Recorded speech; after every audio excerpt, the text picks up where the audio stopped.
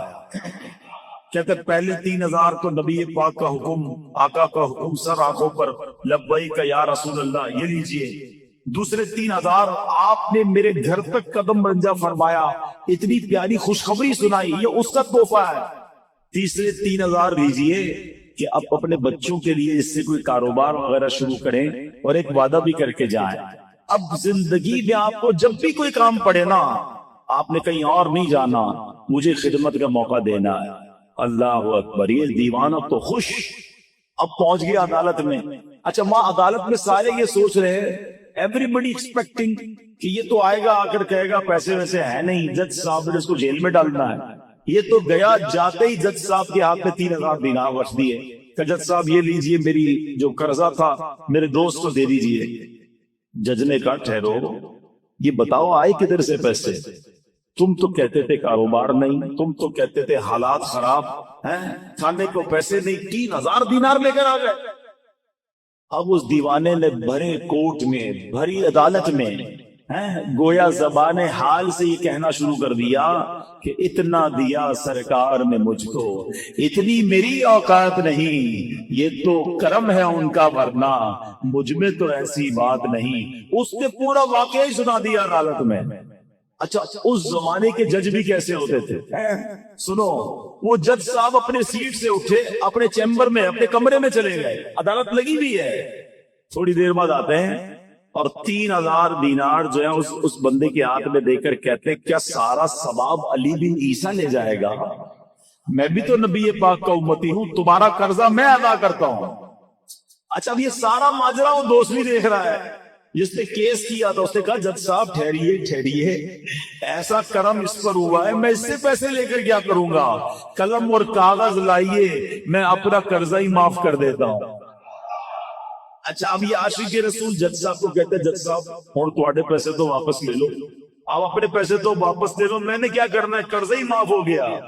اور جج کہتا ہے بھائی اللہ کے رسول کے نام پر پیسے نکالے ہیں، اب یہ پیسے میں نے واپس نہیں لینے، یہ پیسے تم اپنے ساتھ ہی لے جاؤ۔ اب یہ دیوانہ جو ایک رات پہلے 1 روپیہ نہیں ہے، صبح اس کو اس بات کا خوف ہے کہ مجھے گرفتاری دینی ہے، اب 12000 دینار لے کر اپنے گھر کو واپس جا رہا ہے۔ تو یہ درود پاک ہے، یہ نبی پاک کی طرف لو لگانا، بس نظر پڑنے کی دیر ہے، توجہ ہونے کی دیر ہے۔ وہ شاعر کہتے ہیں نا، یاد رکھو اگر اٹھ گئی ایک نظر، بس وہ نظر چاہیے، یاد رکھو اگر اٹھ گئی ایک نظر، جتنے خالی ہیں سب جام بھر جائیں گے۔ ہمیں وہ نظر درکار ہے، اور وہ نظر کیسے ہوگی کہ ان کی بارگاہ میں درود پاک کا نذرانہ ہو، ان کی سنتوں پر عمل کرنے والی زندگی ہو، نبی پاک کی رضا والے کام ہو۔ پھر دیکھیں آقا جب نگاہ عنایت فرماتے ہیں، بہت سارے لوگ ملتے ہیں، پرچیاں دیتے ہیں، بیماری ہے، قرضہ ہے، پریشانی ہے، جناب گھر پہ بڑے مسائل ہیں، جس کام میں ہاتھ ڈالتا ہوں وہ کام برباد ہو جاتا ہے۔ سنو بریلی کے تاجدار سب باتوں کا سولوشن کیا دے رہے ہیں، حل کیا بتا رہے ہیں؟ فرماتے قسمت میں لاکھ پیچ ہوں، 100 بل 1000 کج۔ کہتے گتھی بن گئی ہے نا زندگی، ایسا لگتا ہے گتھی ہو گئی ہے، سمجھ ہی نہیں آ رہا کون سا سرا پکڑوں، کیسے مسائل حل کروں، ایک مسئلہ حل کرتا ہوں دوسرا کھڑا، دوسرا حل کرتا ہوں تیسرا۔ امام عشق و محبت کہتے قسمت میں لاکھ پیچ ہوں، 100 بل 1000 کج۔ آقا یہ ساری گتھی ایک تیری سیدھی نظر کی ہے، ایک نظر پڑنی ہے ساری گتھیاں سلجھ جانی۔ تو درود پاک پکڑ لو، اس کمائی تو وظیفہ پکڑ لو، اس کو چلتے پھرتے اٹھتے بیٹھتے پڑھتے رہو، پھر دیکھو کیسے نگاہ کر رحمت ہوتی ہے۔ ہمیں کسی سے کیوں مانگنا ہے؟ منت غیر کیوں اٹھائیں، کوئی ترس جتائے کیوں؟ کیا بات کہتے ہیں اعلیٰ حضرت بھی ہے، کوئی اب پر کیوں ترس جتائے یار، میں نبی پاک کا امتی ہوں نا۔ اعلیٰ حضرت کہتے کریم ایسا ملا کہ جس کے کھلے ہیں ہاتھ اور بھرے خزانے، بتاؤ اے مفلسوں کہ پھر کیوں تمہارا دل اضطراب میں ہے۔ ارے کیوں مانگے دنیا والوں سے، کیوں جائے دنیا والوں کے پاس، میرے آقا وہ ہے جن کے در سے تاجدار پلتے ہیں۔ اس گلی کا گدا ہوں میں جس میں مانگتے تاجدار پھرتے ہیں، کیوں جہاں کے تاجداروں خواب میں دیکھی وہ شے جو آج جھولیوں میں گدایان در کی ہے۔ ارے آقا کا در جب موجود ہے تو دنیا والوں سے کیوں مانگنا ہے؟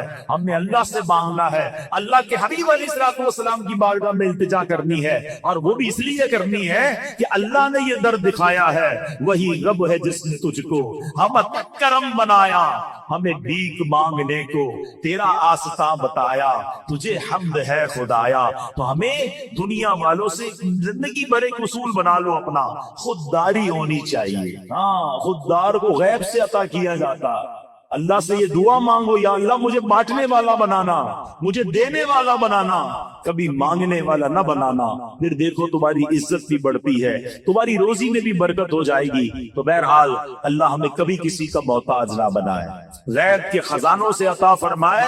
درود پاک پڑھتے رہیے، جھولیاں بھری جاتی رہیں گی۔ ایک بار پھر محبت کے ساتھ باواز بلند درود پاک پڑھ لے، صلو علی الحبیب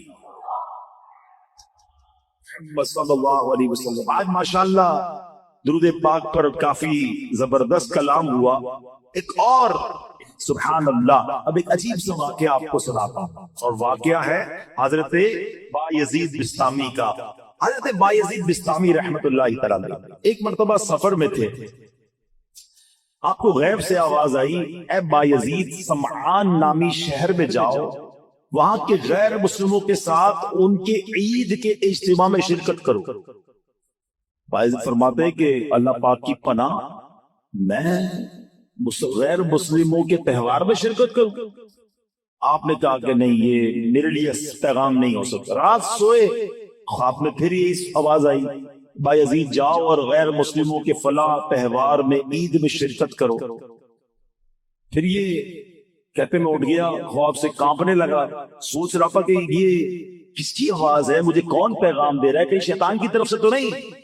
کہہ رہے میں بیدار تھا تو جاگتے میں آواز آئی، اے بایزید ڈرنے کی ضرورت نہیں، تم میرے فرما بردار ہو، مگر غیر مسلموں والا لباس پہنو، ان کے اجتماع میں جاؤ، ایک راز ہے اس میں۔ اب حضرت بایزید اللہ کے برگزیدہ بندوں میں سے، اب سمجھ گئے کہ یہ شیطان کی طرف سے آواز نہیں ہے، یہ رحمان کی طرف سے پیغام۔ آپ نے لباس پہنا اور آپ چلے گئے غیر مسلموں کے تہوار پہ۔ اب سارے بہت بڑا میدان، بہت بڑا میلہ، سب لوگ اپنے سب سے بڑے عالم کے انتظار میں بیٹھے ہیں۔ کچھ دیر بعد ان کا عالم آیا، سب لوگ بیٹھ گئے، اس نے تقریر کرنی تھی، مگر جیسی وہ عالم تقریر کرنے کھڑا ہوا نا، وہ کپ کپانے لگا، وہ لرزنے لگا، اور وہ کہتا ہے کہ لوگوں نے کہا اے سردار آپ تقریر شروع کیجئے۔ تو کہتا ہے کہ تو ہمارے اجتماع میں ایک محمدی بیٹھا، ایک اللہ کے آخری نبی کا امتی بیٹھا ہے، اور وہ تمہارے دین کا امتحان لینے آیا ہوا ہے، اس لیے میری آواز ہی نہیں نکل رہی ہے۔ پھر اس نے بلند آواز سے کہا، اے محمدی، اے اللہ کے آخری نبی کے امتی، کھڑے ہو جاؤ۔ حضرت بایزید بستامی کھڑے ہو گئے۔ تو اس عالم کہتا، میں تم سے کچھ سوال کروں گا، تم نے جواب دیا تو اس کے بعد ہم ساری باتیں تمہاری مانیں گے، اور اگر تم جواب نہ دے سکے تو ہم تمہیں قتل کر دیں گے۔ تو بایزید بستامی تو ولیوں کے سردار تھے، آپ نے کہا پوچھو جو پوچھنا ہے۔ اس غیر مسلم نے بھرے مجمع میں 61 سوال کیے، 61 کوسچن کیے حضرت بایزید بستامی سے۔ حضرت بایزید بستامی نے سب کے سب ٹھیک جواب ارشاد فرما دیے۔ حضرت بایزید بستامی نے اسے سوال کیا، تم نے کر رہی ہے سوال، اب میں سوال کرتا ہوں، بتاؤ آسمانوں اور جنت کی چابی کیا ہے؟ تو جو غیر مسلموں کا عالم تھا نا، وہ کہتا ہے آسمانوں اور جنت کی چابی کلمہ طیبہ لا الہ الا اللہ محمد الرسول اللہ۔ اللہ پاک نے اس کی زبان پر حق جاری کر دیا۔ اب اپنے اتنے بڑے عالم کی آواز سن کر، اس کا جواب سن کر، اس میدان میں ہزاروں غیر مسلم تھے، سب کے سب کلمہ پڑھ کر مسلمان ہو۔ اللہ اکبر، یا رسول، یا جاری رہے گا فیضان کلمہ طیبہ۔ اچھا، اب یہاں بڑی خوبصورت بات علماء نے لکھی کہ کلمہ طیبہ کے فضائل تو بہت سارے، لیکن اس کے تقاضے پورے کرنا بھی ضروری ہے۔ فرمایا کہ حضرت زید بن ارقم رضی اللہ عنہ سے روایت ہے، رسول ذیشان مکی مدنی سلطان علیہ الصلوۃ والسلام نے فرمایا، جس نے اخلاص کے ساتھ لا الہ الا اللہ کہا وہ جنت میں داخل ہوگا۔ صحابہ کرام نے عرض کی، یا رسول اللہ صلی اللہ علیہ وسلم، کلمہ طیبہ کا اخلاص کیا ہے؟ فرمایا یہ کہ بندہ اللہ پاک کی حرام کردہ چیزوں سے بچتا رہے۔ اب ایسا نہیں صرف لا الہ الا اللہ پڑھتا رہے میں جنت میں چلے جائیں گے۔ ایک مرتبہ وہاب بن منبہ رحمۃ اللہ تعالی کی خدمت میں عرض کیا گیا، کیا کلمہ طیبہ جنت کی چابی نہیں ہے؟ فرمایا کیوں نہیں ہے، بالکل ہے، لیکن ہر چابی کے دندانے ہوتے ہیں نا، اگر تم ان دندانوں کے بغیر تالا کھولنا چاہو گے تو تالا نہیں کھلے گا۔ سبحان اللہ، کتنی پیاری مثال دے دی کہ کلمہ طیبہ جنت کی چابی ہے، مگر اس کے دندانے کیا ہیں؟ نماز ہے، روزہ ہے، حج ہے، زکوٰۃ ہے، جو فرائض ہیں وہ اس کے تالے کی چابی کے دندانے ہیں۔ تو گویا کلمہ بھی پڑھنا ہے، نماز بھی پڑھنی ہے، روزے بھی رکھنے ہیں، فرض ہو جائے تو حج بھی کرنا ہے۔ چلو حج کے بارے میں بھی تھوڑی سی بات کر لوں۔ بڑی تعداد میں وہ لوگ ہیں جن پر حج فرض ہو جاتا ہے مگر وہ حج نہیں کرتے۔ اس کو آسان نہ سمجھنا، جس طرح نماز فرض ہے نا، جس طرح روزہ فرض ہے۔ آپ کو پتہ ہے اسلام کے 5 پلر بچپن سے پڑھ رہے ہیں، 5 ارکان اسلام، اسکول میں تھے جب سے، مدرسے میں جب سے پڑھے، سب نے پڑھے ہوں گے۔ کون کون سے ہیں؟ نماز، روزہ، حج، زکوٰۃ اور توحید کا اقرار، کلمہ پاک پڑھنا۔ تو اب کلمہ تو پڑھ لیا، اچھا نماز کو اب بھی لوگ پکا فرض سمجھتے ہیں، بعض لوگ زکوٰۃ اور حج کو اتنی اہمیت نہیں دیتے، یہ بھی پلر ہے اسلام کا۔ اور حج نہ کرنا، اب میں جو حدیث سنانے جا رہا ہوں نا وہ بڑی ہلا دینے والی ہے۔ حدیث پاک کا مضمون ہے، نبی پاک فرماتے جو کوئی شخص استطاعت کے باوجود، یعنی طاقت رکھتا ہے، پیسے بھی ہیں، گھر والوں کو بھی نان نفقہ دے سکتا ہے، ایسی صحت بھی ہے کہ حج کر سکے، استطاعت کے باوجود حج نہ کرے، آقا فرماتے مجھے کوئی پرواہ نہیں وہ عیسائی ہو کر مرے یا یہودی ہو کر مرے۔ یعنی معاذ اللہ اس کے ایمان پر خاتمہ نہ ہونے کا خوف ہے۔ لوگ کہتے ہیں یار بس حج کرنا ہے تو وہ ذرا بچی کی شادی کر لوں پھر کر لوں گا، وہ ذرا کاروبار سیٹ کر لوں پھر کر لوں گا، آج کل بڑی گرمی ہے، حج ذرا ٹھنڈ میں آیا نا پھر کر لوں گا۔ اور اللہ کے بندوں میں نہیں پتا ہم زندہ رہیں گے نہیں رہیں گے اگلے حج تک۔ کئی لوگ پچھلے حج میں ہمارے ساتھ تھے، اس بار نہیں ہیں۔ اگر فرض ہے تو دیر نہ کریں، اور اگر تم یہ سمجھتے ہو نا کہ 2-4 کام اٹکے ہوئے وہ ٹھیک ہو جائے تو حج کروں گا، ارے تمہاری بھول ہے، وہاں چلے جاؤ، سارے کام ادھر سے ہی تو بن جاتے ہیں۔ بگڑے ہوئے بنتے ہیں سب کام مدینے میں، بٹتے ہیں جہاں بھر کے آلام مدینے میں۔ مشکل میں ہو تو جاؤ نا آقا کی دربار میں۔ اور لوگ کہتے ہیں حج کے پیسے تو ہیں مگر اس سے زیادہ نہیں ہیں، وہ کم ہو جائیں گے۔ بھول ہے تمہاری، حدیث پاک سناتا ہوں جس کا مضمون ہے حج کرو غنی ہو جاؤ گے۔ حج کرنے سے مال میں بھی برکت ہو جاتی ہے، حج میں سستی نہیں۔ حج ایک ہی بار فرض ہے، ایک بار کر لیا پھر بار بار نہیں ہے۔ لیکن جس نے ایک بار بھی نہیں کیا، اچھا ایک اور عجیب فینومینا، عمرے کرتے رہتے ہیں، ہر سال عمرہ کرتے، حج نہیں کیا۔ ارے بھائی تم 100 عمرے کر لو، تمہارا فرض ادا نہیں ہوا ہے۔ کوئی 100 نفل پڑھے اور فرض نہ پڑھے تو کیا ہوگا؟ فرض ادا ہو جائے گا؟ نہیں ہوگا نا، فرض پڑھنا پڑے گا نا۔ یہ بالکل اسی طرح حج کرنا پڑے گا۔ اور میں آپ کو سچ بتاؤں، کسی عاشق رسول کے ساتھ حج کر لیا نا، پھر حج کی بار بار کیے بغیر چین آئے گا نہیں۔ حج کا مزہ بھی اور ہے، حج کا لطف ہی اور ہے۔ عرفات کا میدان، مزدلفہ کی راتیں، مینا کی بہاریں۔ آؤ اللہ سے دعا کرتے ہیں اللہ کلمہ پاک کی برکت سے اسی سال ہم سب کو حج نصیب فرما دے۔ اے اللہ تیرے خزانوں میں کمی نہیں، ہمیں اسی سال تیرے گھر آ کر لبیک پڑھنا بھی نصیب فرما دے۔ میرے رب کے خزانوں میں کمی نہیں ہے، لیکن حج کرنے کی پکی نیت رکھو، اور اگر حج فرض ہو گیا تو اس کی تاخیر نہ کریں۔ تو پتہ چلا کلمہ جو ہے وہ جنت کی چابی تو ہے، لیکن جناب والا اس کے دندانے بھی ہیں۔ اور اس کے دندانے کیا ہیں؟ اس کے دندانے یہ ہے کہ نماز پڑھے، روزہ رکھے، اور حج فرض ہو تو حج ادا کرے، زکوٰۃ کی شرائط پائے جائے تو زکوٰۃ دے۔ پھر دیکھیں انشاءاللہ یہ جنت کی چابی کیسے کام کرتی ہے۔ حضرت نوح علیہ السلام نے ایک بار اپنے بیٹے کو کمال کی نصیحت فرمائی۔ حضرت نوح علیہ السلام کا آخری وقت آ گیا، آپ نے اپنے بیٹے کو نصیحت کرتے ہوئے فرمایا بیٹا میں تمہیں 2 باتوں کا حکم دیتا ہوں اور 2 باتوں سے منع کروں گا۔ بیٹا میں تمہیں حکم دیتا ہوں کہ کلمہ طیبہ لا الہ الا اللہ کی کثرت کرتے رہو۔ بے شک اگر ترازو کے ایک پلڑے میں 7 آسمانوں اور 7 زمینیں رکھ دی جائیں، دوسرے ایک پلڑے میں کلمہ طیبہ رکھ دیا جائے، تو 7 آسمانوں اور 7 زمینیں کے جو وزن ہے اس کے مقابلے میں کلمہ طیبہ کا وزن بڑھ جائے گا۔ دوسری نصیحت فرمائی بیٹا سبحان اللہ و بحمدہ کی کثرت کیا کرو، بے شک یہ ہر چیز کی تسبیح ہے، اس کی برکت سے مخلوق کو روزی دی جاتی ہے۔ دوسرا وظیفہ کیا مل گیا؟ سبحان اللہ و بحمدہ، سبحان اللہ و بحمدہ، سبحان اللہ و بحمدہ۔ روزی میں کمال کا وظیفہ ہے، جس کی روزی میں پرابلم ہو روز صبح کم از کم 112 بار پڑھ لیا کرو۔ اب آئیے فرماتے بیٹا میں تمہیں مزید 2 نصیحتیں کرتا ہوں، شرک اور تکبر سے بچتے رہنا۔ تو یہ 2 باتیں پازیٹو جو کرنے والی ہیں، 2 باتیں جن سے بچنا ہے، اس کو پکڑ لیجئے۔ کلمہ پاک اور سبحان اللہ و بحمدہ کا ذکر کرنا ہے، اور شرک اور تکبر سے بچنا ہے۔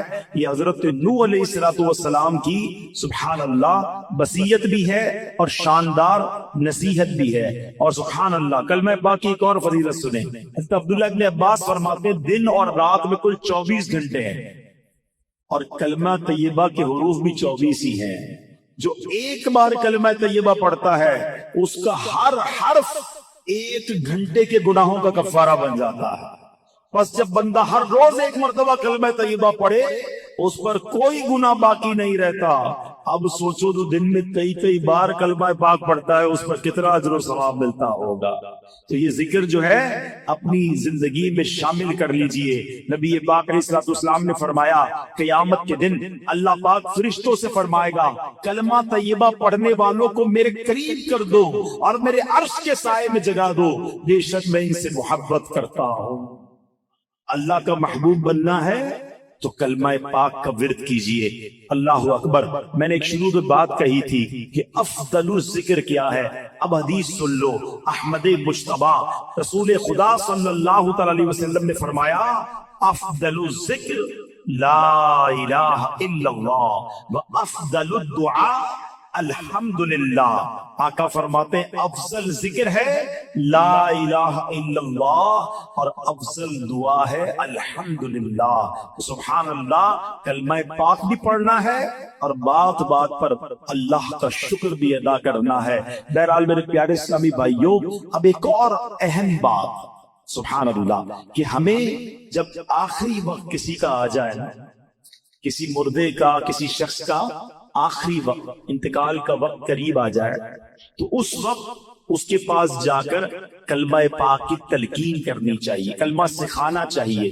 نبی پاک کا فرمان، لَقِنُوا مَوْتَاكُمْ لَا إِلَٰهَ إِلَّا اللَّهُ، اپنے مردوں کو لا الہ الا اللہ کی تلقین کرو، یعنی جو مرنے کے قریب ہو اسے کلمہ سکھاؤ، اس طرح کہ اس کے پاس بلند آواز سے کلمہ پڑھو۔ اب اس کا طریقہ بھی سمجھ لیں، بعض اوقات پتہ ہے کیا غلطی کرتے ہیں، کسی کا آخری وقت ہو، اس کے بعد جا کر کہتے کلمہ پڑھو، لا الہ الا اللہ پڑھو، لا الہ الا اللہ محمد رسول اللہ پڑھو۔ یہ نہیں کرنا چاہیے، یہ بڑی اہم بات بتانے جا رہا ہوں۔ جو سکرات کا وقت ہوتا ہے نا، بڑی تکلیف میں ہوتا ہے بندہ، اس کو بڑی مشکل ہو رہی ہوتی ہے، خدا نہ خواستہ اس تکلیف میں اگر اب اس نے یہ کہہ دیا نا میں نہیں پڑھتا، میں کلمہ نہیں پڑھتا، تو کہیں ایسا نہ ہو اس کا خاتمہ برا ہو جائے۔ ہمیں کرنا پتہ ہے کیا، میں یہ نہیں کہتا کہ جو یہ کہہ دے میں نہیں پڑھتا اس کا خاتمہ برا ہوا، لیکن آپ کے دل میں تو بات رہ جائے گی نا، یار اس نے منع کر دیا تھا کلمہ پڑھنے سے، تو یہ بات نہ کریں، بلکہ طریقہ صدر الشریعہ مفتی امجد علی اعظمی نے بہار شریعت میں لکھا، نزا کی حالت میں جب تک روح گلے کو نہ آئی ہو، مرنے والے کو تلقین کرے۔ کس طرح کرے؟ اس کے پاس جائیں اور بلند آواز سے خود کلمہ پڑھنا شروع کر دیں، اشہد ان لا الہ الا اللہ واشہد ان محمد رسول اللہ، پڑھتے رہیں۔ اب اس کو کہنے کا حکم نہ دے، آپ پڑھتے رہیں تاکہ وہ سنے اور اس کو یاد آ جائے، اور جب اس بندے نے کلمہ پڑھ لیا نا آپ چپ ہو جائے، اب کوئی اور بات نہ کرے، اس کا آخری جملہ نکل چکا نا کلمہ، اب آپ خاموش ہو جائے۔ ہاں اگر کلمہ پڑھنے کے بعد اس سے پھر کوئی بات کرنی، اب دوبارہ آپ بلند آواز سے کلمہ پڑھنا شروع کر دیں۔ کوشش کریں کہ اس کا آخری کلام جو ہے وہ لا الہ الا اللہ محمد الرسول اللہ صلی اللہ تعالی علیہ وسلم۔ اللہ مجھے اور آپ کو مرتے وقت بھی کلمہ نصیب فرمائے۔ کس کس کی تمنا ہے مرتے وقت کلمہ پڑھنا ہے؟ سبحان اللہ۔ آج کل پڑھتے ہو؟ مرتے وقت سب کو پڑھنا ہے، روزانہ کتنی بار پڑھتے ہو؟ آج کا بیان نکال دیں، آج کے بیان میں تو ماشاءاللہ کئی بار ہم نے پڑھ لیا، اب چوٹ کرنے کے لیے کہہ رہا ہوں، پوچھ لیں ایک ہفتے میں کتنی بار کلمہ پڑھا؟ اپنے آپ کو جواب دینا، مجھے جواب مت دینا۔ تمنا کیا ہے کہ مرتے وقت کلمہ پڑھو، آخری زبان پر کلمہ پاک ہو، زندگی میں نہیں پڑھنا ہے۔ کتنی فضیلتیں سن لی، افضل الذکر کہا گیا اس کو۔ اور ایک بات یاد رکھنا، مرتے وقت تو ویسے ہی پڑھنا مشکل ہوگا، ہاں زبان بھاری ہو جائے گی۔ آپ نے دیکھا بخار میں الفاظ نہیں نکلتے، سر میں درد ہو تو بات کرنے کو جی نہیں چاہتا، پیٹ میں درد ہو زیادہ بندے کی منہ سے بات ہی نہیں نکلتی ہے۔ ارے یہ پیٹ کا درد، سر کا درد، بخار کچھ نہیں ہے، اللہ عافیت رکھے۔ کتابوں میں لکھا موت کا ایک جھٹکا تلوار کے 1000 وار سے زیادہ سخت ہے۔ کیسے پڑھو گے کلمہ جب پوری زندگی نہیں پڑھتے تھے؟ یہ سوچنے والی بات ہے۔ ایک بزرگ کی بات مجھے ایسی دل پہ لگی ہے، یقین کرے، کیا جملہ کہہ گئے، کہتے ہیں اپنی زبان کو کلمے کا عادی بناؤ تاکہ جس دن زبان بھاری ہو جائے اس دن تمہاری زبان سے کلمہ ادا ہو جائے۔ عادت ہوگی تو نکلے گا نا، عادت ہی نہیں ہے کلمہ پڑھنے کی، کئی دن گزر جاتے ہیں۔ ارے ہونا کیا چاہیے کہ میں صبح ایک تسبیح کلمہ پاک کی پڑھوں، شام ایک تسبیح کلمہ پاک کی پڑھوں، جب موقع ملے زبان سے لا الہ الا اللہ محمد الرسول اللہ نکلتا رہے، پڑھتے ہی نہیں ہے۔ اچھا اس کو میں ایک اور طریقے سے سمجھاتا ہوں، یہ جو گندی محفلیں، بری محفلیں، برے دوستوں کے ساتھ بیٹھتے نہ بیٹھا کرو، گانے سننا، فلمیں دیکھنا، غیبتیں کرنا، گالیاں دینا۔ پہلے ایک بات یاد رکھیں، یہ جو ہمارا دماغ ہے نا، کمپیوٹر کا سی پی یو پتہ ہے اس میں کیا ہوتا ہے؟ ڈیٹا ہوتا ہے، آپ سرچ کریں وہ نکال کے دے دیتا ہے۔ یہ دماغ اللہ پاک نے ایسا کمپیوٹر دیا ہے، ہمیں ایسا سی پی یو دیا ہے جس کو ڈیلیٹ کرنے کی بھی عادت نہیں ہے۔ دنیا کے موبائل بھر جاتے ہیں، بھائی تھوڑی سی ویڈیو ڈال دو، کمپیوٹر میں جگہ ختم ہو جاتی ہے۔